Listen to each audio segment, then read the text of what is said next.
আমাদের রবিউল ভাই relay servicing করতেছে। ভাই কেমনে কোন?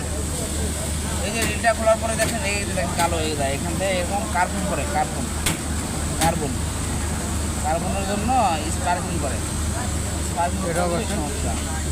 এই যে দেখছেন, এই যে দেখেন এই যে কালো হয়ে গেছে, পুরা কালো হয়ে গেছে টায়ার পর বুঝছেন। দেখছি